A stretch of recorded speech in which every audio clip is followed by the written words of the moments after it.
Welcome back to another Stand on Guard. Happy Sunday. And here we are, post Labor Day. Another week has started, and we've got so much to talk about. This is David Krayden, and I'm reporting to you live, broadcasting to you from the Ottawa area on this Sunday morning. We'll be right back with another episode of Stand on Guard. The Prime Minister lied, and his minions continue to lie. Your home is your castle. We're calling on the government to introduce and immediately pass the Stand on Guard law. But we also need to resolve to resist.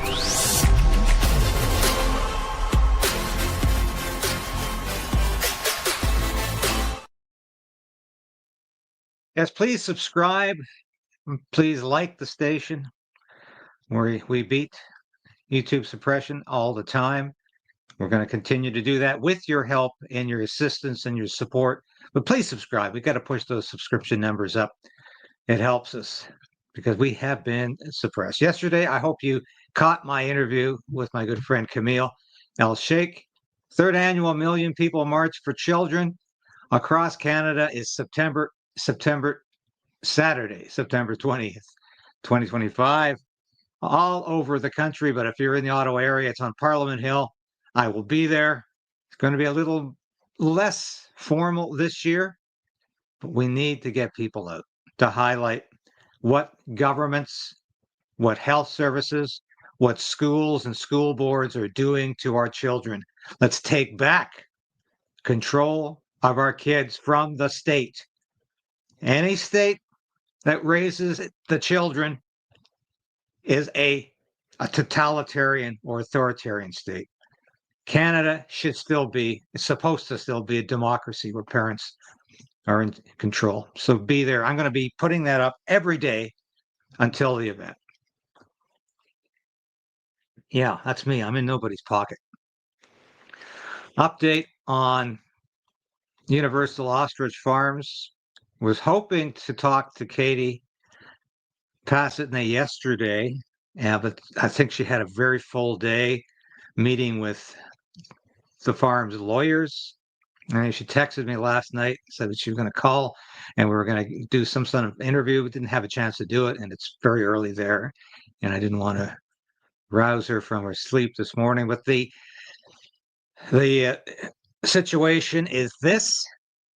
There has been a stay granted from any cull, I hate using that word, of the ostriches until at least Tuesday. That's not a lot of time, but it's a little more time because there, of course, she heard reports that there was going to be up to 200 RCMP officers descending upon the farm last week. So keep this farm, keep Katie and her mom, and the owners of this farm in your prayers, because this, as I always say every day, is not just about 399 ostriches. As bad as that is, this is a sad, and I've become very personally affected by this, and you know that. But it's more than just ostriches. It's everybody's livelihood. It's everybody's livestock. It's your dog or your cat. It's the state saying they have a right to determine how you live. And we're with you, Katie. My heart is with you.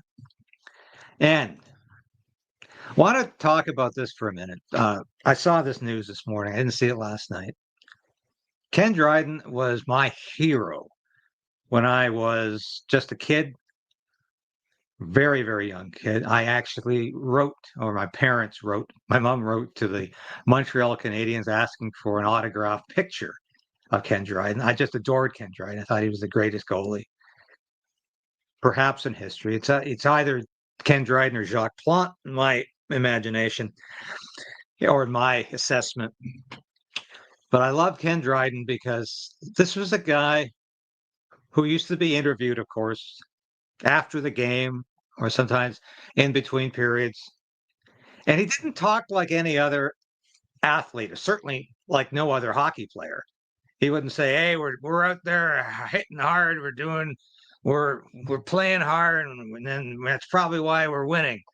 He would give assessments of the game that were almost literary, because this man was, of course, a lawyer, but he was not only just a lawyer, he was a man, he was eloquent, and he was very literate. And I always had respect for Ken Dryden. I thought he was a marvelous goaltender. And it was so nice to know when I met him when he was a member of parliament. And I think at the time he was the social services minister with Paul Martin. Yes, he was a liberal. I don't hold that against him. He was a gracious, kind, and giving man. And he had all the time in the world for me, even though I was a staffer at the time for a Conservative MP. He didn't care. He was very touched that I was such a fan from a young age, and that I knew his. I could still remember his goals against average, and how many shutouts he had, and how many times he won the Vezina Trophy, and how many Stanley Cup teams he was on with the Montreal Canadiens, which in those days was my favorite team. I don't even watch hockey anymore. I'm fed up with hockey for various reasons, but I was a huge fan in those tender years. And rest in peace, Ken Dryden. You were a very gracious man and one of the best hockey players in the history of the game. And I just want to say thank you for taking the time that you did when I met you at a reception when I was working on Parliament Hill. And it was a great moment in my life. And also met Frank Mahovlich at the same reception. He was a senator at the time. And so it's these are moments. If you look back at the time, I look back at the time I spent working on Parliament Hill, and a lot of it was absolute nonsense because, of course, you're pushing out questions for question period, talking points, material that's used in the constituency, dealing with the media, coming up with talking point, media relations, but it's moments like that where you get to meet people that otherwise you probably would never have met, that I look back and say, yeah, those are golden moments, and I'm grateful for them. So without further ado, let's get on to the guts of the broadcast today, which I think Pierre Poilievre had a great moment here when he's talking about this government is bankrupt morally and literally. And this is a great little presentation. Canadian summer. Dropped the kids off at school for the first day the other day, and as exciting as that was, the summer's coming to an end. And what kind of summer has it been for Mark Carney? It has been the Seinfeld summer. A big show about nothing. Let's review the show. He made a big show about austerity in government spending after he advised Justin Trudeau to double the national debt and cause the worst inflation in 40 years. Now Mr. Carney says he's going to have a big show about austerity. Well, what's the reality? Well, government spending is up 8% in the 5 months Mark Carney has been in office. 33% more bureaucrats make $100,000 or more. 37% more spending on consultants, an eye-watering $26 billion paying for high-price consultants, almost a third more than Trudeau was spending. And though Mr. Carney has not figured out how to introduce a budget, he's managed to double the deficit. That's right. The deficit is going to be twice as big under Mark Carney as it was under Justin Trudeau. So despite the big show, he's not only done nothing, he's made it worse. On crime, he made a big show about how he was going to address the Liberal crime crisis. Well, what has he done? He has not changed a single Liberal law. He has done nothing. It has been a show about nothing in Mr. Carney's government, but unfortunately it has been a horror show in our communities. Stories of little children being viciously and appallingly assaulted in their own homes by burglars who are out on release. Another horrific tragedy today that we just learned about, where innocent First Nations are the victims. And a horrendous case of a father losing his life coming to the defense of his children who witnessed his death. These are the stories that Mark Carney's Liberals have made more common through their catch-and-release criminal justice system. Even Liberal mayors are turning on the Carney government and saying, what the hell is taking you so long? Our streets are being overtaken by gangsters and criminals. And Mark Carney has put on a big show about nothing. He has done absolutely nothing. His minister even attacked me for saying that people should be allowed to defend themselves in their homes. He said that it isn't the Wild West. I'm sorry, but...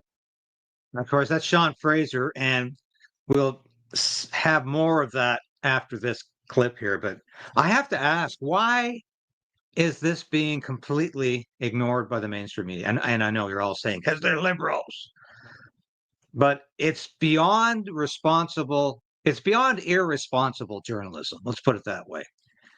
It's way beyond the pale that none of this is being picked up. Because what Poilievre is saying here, it's not conservative propaganda. It's not just talking points anymore. This is the reality of Canada. And I can't help but say, here we are in September 2025. I don't know if this country has ever been closer to complete catastrophe. Unfortunately, after 10 years of liberal laws, it is the Wild West out there. People are feeling afraid. Seniors afraid to go outside. Parents afraid to let their children play alone. Canadians afraid their car might be stolen. Drugs are killing a record number of our people, and Mark Carney has put on a big show about nothing. Immigration. Mr. Carney put on a big show that he was going to address liberal immigration. What has he done? He's kept Justin Trudeau's numbers.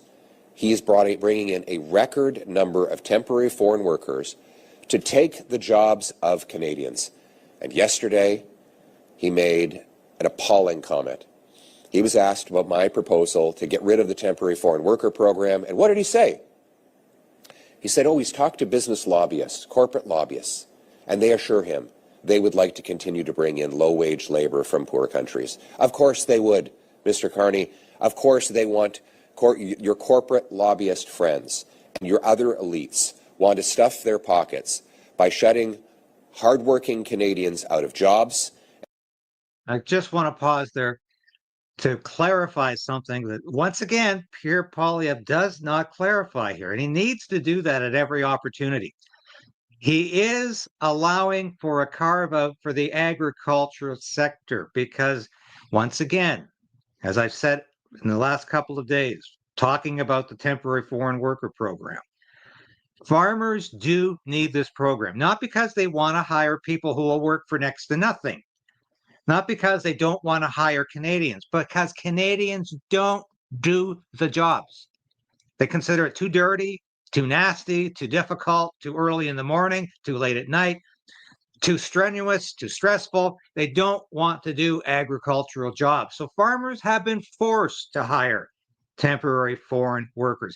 The program works for farmers. And Pierre Poilievre has said previously that there's going to be a carve-out for the agricultural sector. Immigration critic, could be minister someday, Michelle Rempel-Garner has clarified this throughout the week, that there is going to be an exception for the agricultural sector. He needs to make that very clear, and I hope he does.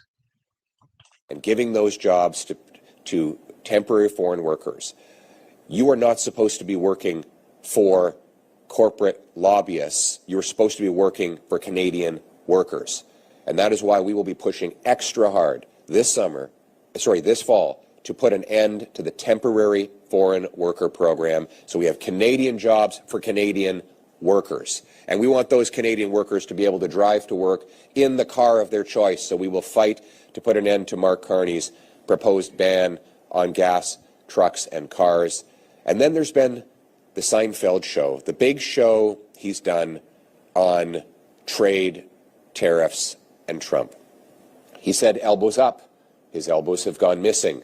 He said he'd have a deal by July 21st, whereas September, there's still no deal. He said he'd handle Trump, that he would drop the gloves, and yet Mr. Trump has been getting everything he wants from this Prime Minister, and it's now clear why Donald Trump wanted Mark Carney.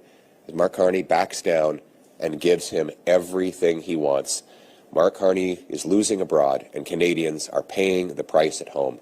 But worse than the tariffs is Mark Carney's own penalties on Canadian industry.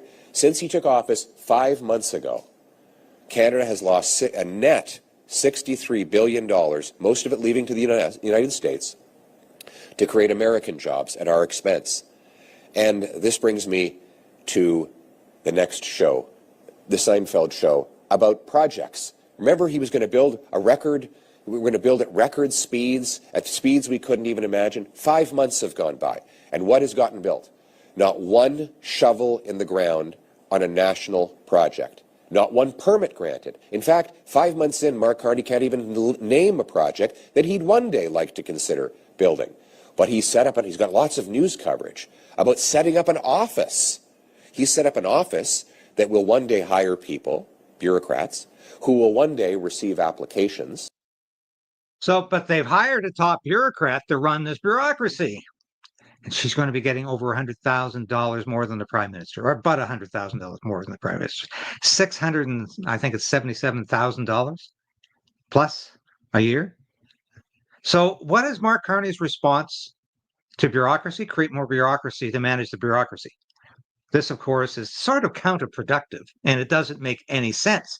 Once again, the media is sort of nodding and saying, oh, but Mark Carney must know what he's doing. No, he doesn't.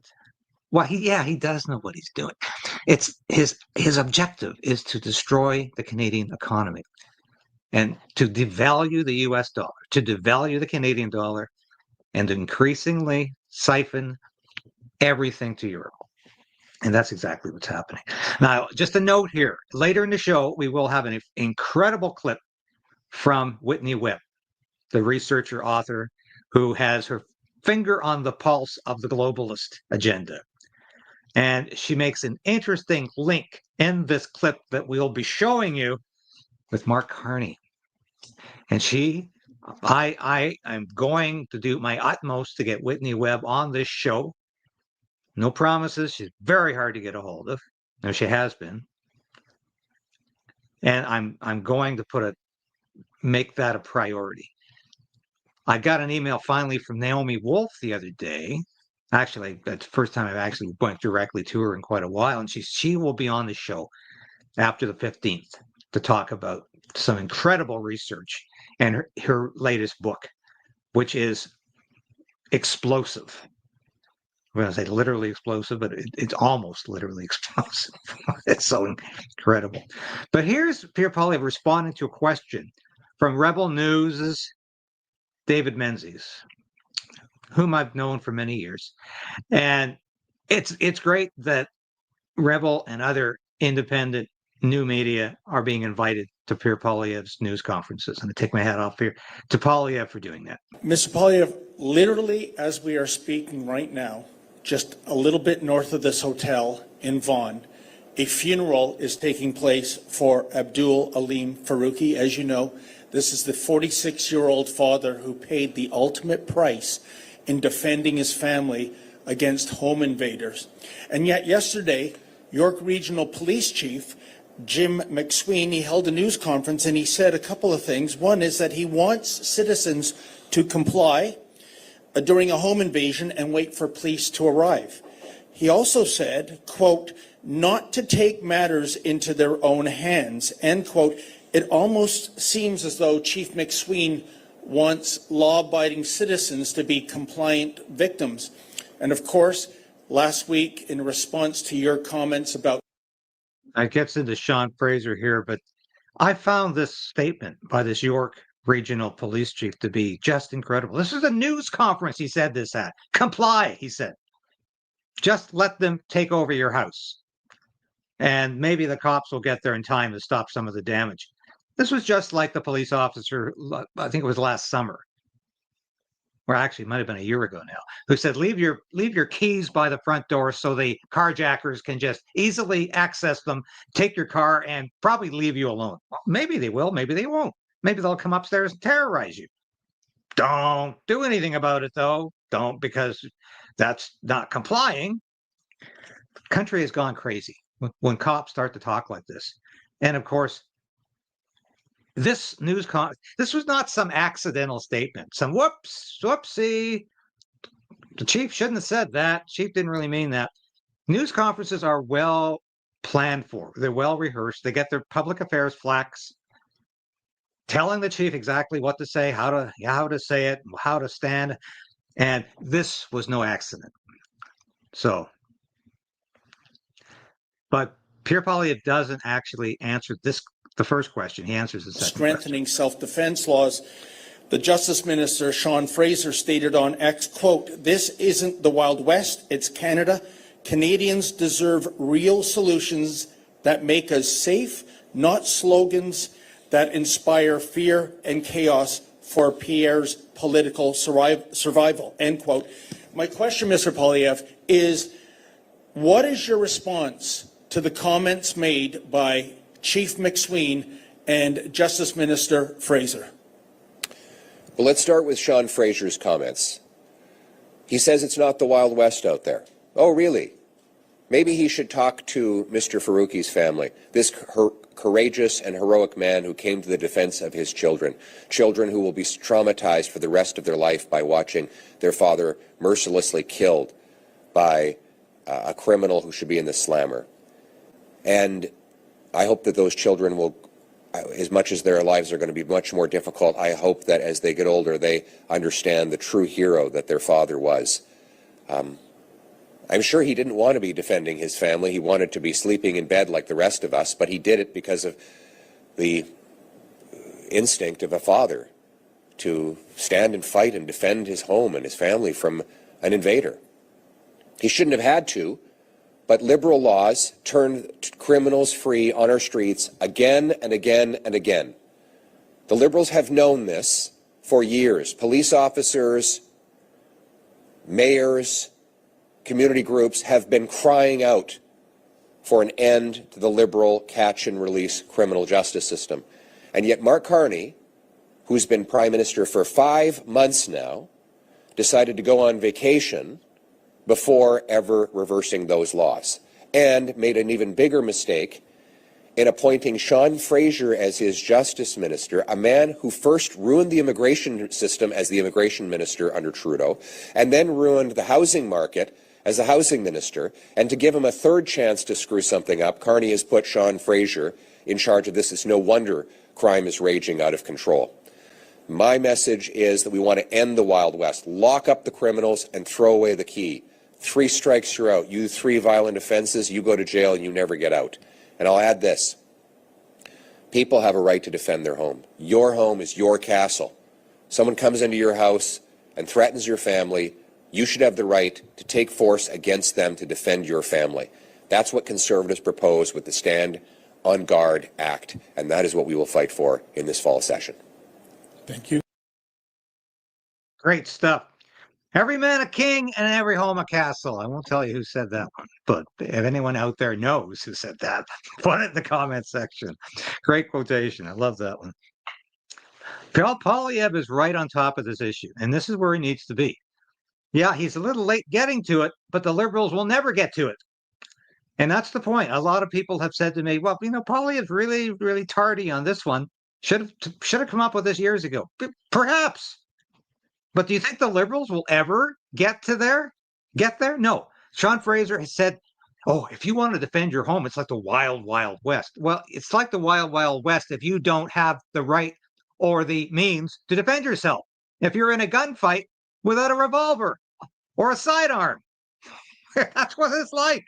Yeah, it's the wild, wild west, but you, the one being attacked, are defenseless. So this is how Liberals talk. Like, and Sean Fraser's post on X, he talks about, we don't want more talking points. We don't want more silly solutions. So we need realistic solutions. What have the Liberals come up with realistic? Especially under the Mark Carney regime. Absolutely nothing that's working. So I just think this is, just fantasy land is where Sean Fraser lives. But they keep promoting him. Mark Carney, another one of Mark Carney's incredibly stupid appointments, the cabinet.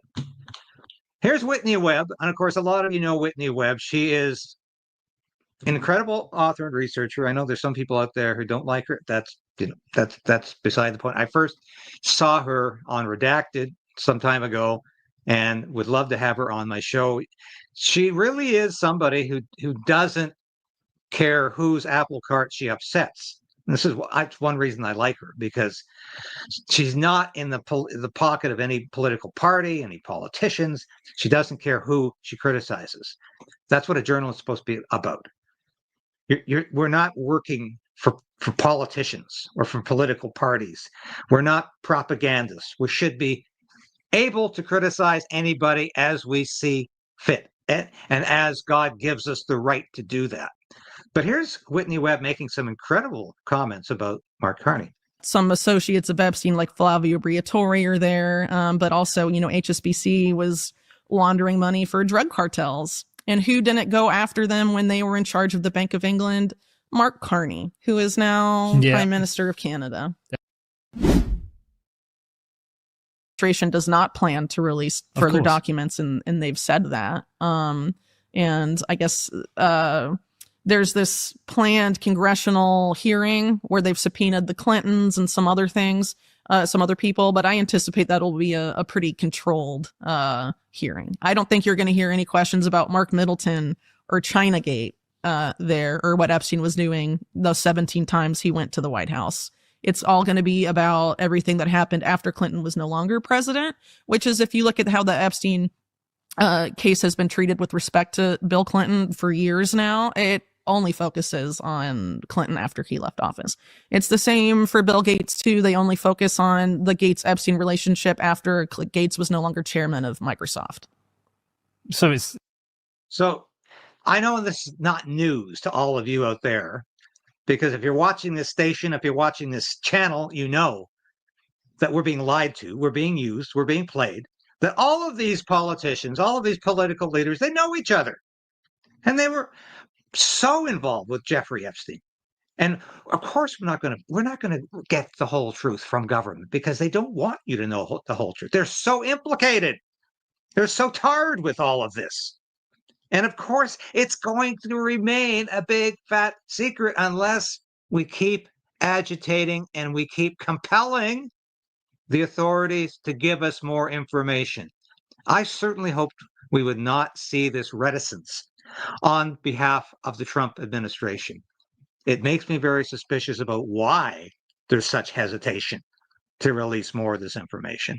And I'm sure it makes all of you wonder why too. But let's have Whitney Webb say a bit more. And she talks about Carney again here. It's plan controlled, a trickle of information, feeding scraps to us. Yeah, I mean, it's like it's defining the spectrum of what's interesting. It's a limited hangout, so it's like they find some tidbits that are interesting within a spectrum, and people are so entranced by what's in that spectrum, they don't look for anything beyond that. They just assume that's all there is. Because if we know everything, it opens up everything. It's Pandora's box. Well, it is a Pandora's box in a way. Yeah, sure. Because basically, if you go, as my books show, if you go as deep as I went in writing those two books, and you could certainly go deeper, it basically shows that, the world is basically run by a Meta-Cartel. Explain that.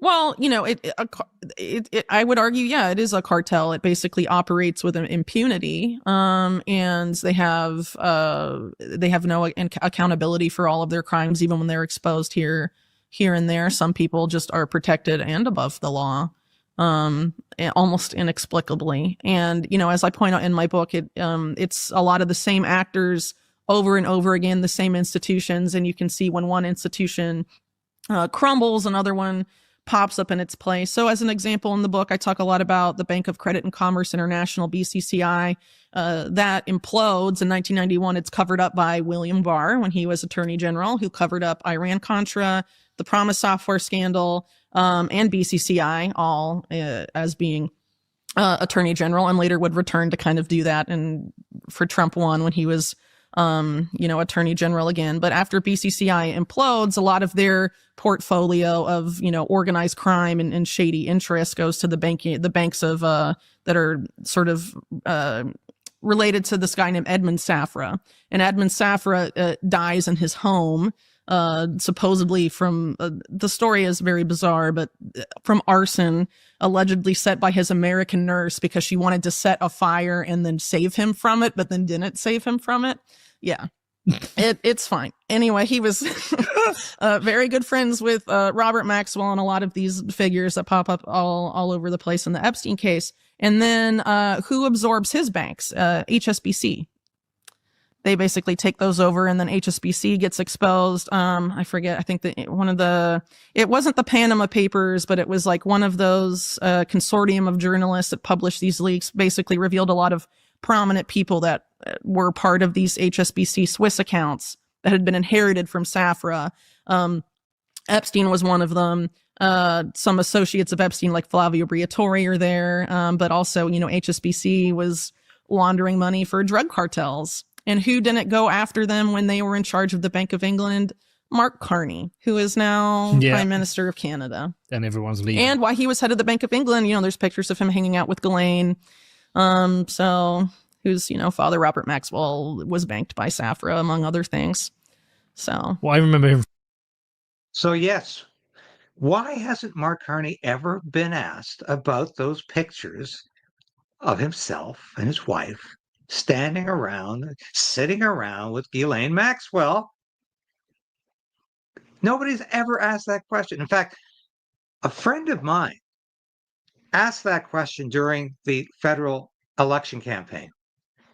And he managed to get into a Mark Carney rally, get close enough to Mark Carney so he could hear the question. He asked him about those pictures and about any potential or possible relationship he had with Maxwell. That individual has been completely stymied. I won't go into details about it right now, but he's been completely stymied. He's barely posting, if at all. I'm trying to get a hold of him, actually. But if you ask that question to Mark Carney, it seems like it's potentially very dangerous to you. And you get smothered. So we'll just listen to the end of this. From my childhood, because he was a prominent figure in the UK, owning of course, the Mirror Group, and waking up one day and his body's found in the ocean. Mm-hmm. Another suspicious death. Yeah, Ghislaine thinks it was rogue Mossad agents and Sicilian mafia hitmen that killed him. Together? Working together. It's kind of funny because that's kind of the thesis of my book. It's like the National Crime Syndicate, which was the Italian mafia, their New York branch, and later their head got deported to Italy and sort of set up shop there. And then the Jewish mob that was headed by Mayor Lansky. And that basically this crime syndicate is the crime syndicate that teamed up with, the intelligence agencies. Because this Operation Underworld, all of that, the formation of this nexus predates the founding of the State of Israel. And so a lot of these actors, and I note this in my book too, were involved with the arming of the Haganah and these paramilitary groups that later create Israel in 1948, and then help them set up their intelligence agencies. So that's sort of how you get all this overlap between, Mossad, Britain, CIA. It goes back to, the beginning of Israel's national security complex, really. Incredible. And that's why I want to get Whitney on the show. We have so much to talk about.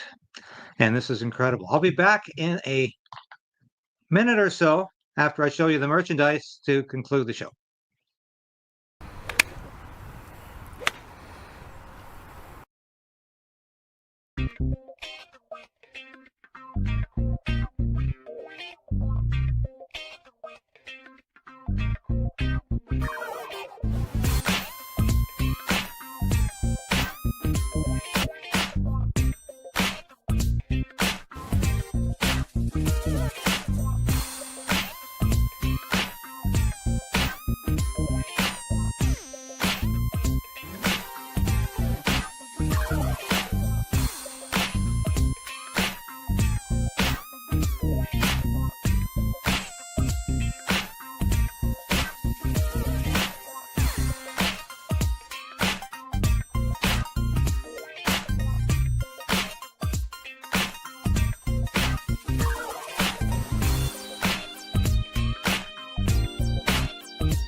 Yes, have a look at our store. Please buy some merchandise. Appreciate it. And once again, please subscribe. Share this broadcast if you can with your friends and your family. And final word about Ken Dryden here. And I was reading several obituaries this morning. And it's strange when you read about somebody dying who you really adored as a young man. You really thought these people were great. And you think, Mike, we're all getting older, aren't we? And one thing I didn't see mentioned in any of the obituaries I read is that Ken Dryden took a year off to work for Nader's Raiders. And you think, what's Nader? Ralph Nader, the consumer advocate, ran for president as an independent. And I don't remember the year or who he was running against that year. And I should have looked it up, but that's the kind of guy Ken Dryden was. He went after corruption. He went after people being exploited. And I think he was generally a very diligent, concerned, and very dedicated individual. And we'll miss him. We'll miss him. He's certainly one of the greats. And I just wanted to add that because I'd forgotten to mention that when I did my little tribute to Ken Dryden earlier. So thank you so much for watching today. It's always a pleasure. It's Sunday morning. Go to church, go to temple, go to tabernacle, go to synagogue. But go, because we need to exercise our freedom of religion at every opportunity and keep pushing back against the forces out there who want to strip you of your freedom to worship God as you please, your freedom of religion, your freedom of speech, and your freedom of assembly. They're all in danger, and we're fighting back. Thanks for watching. Be back again tomorrow. Same time, same place. Thank you.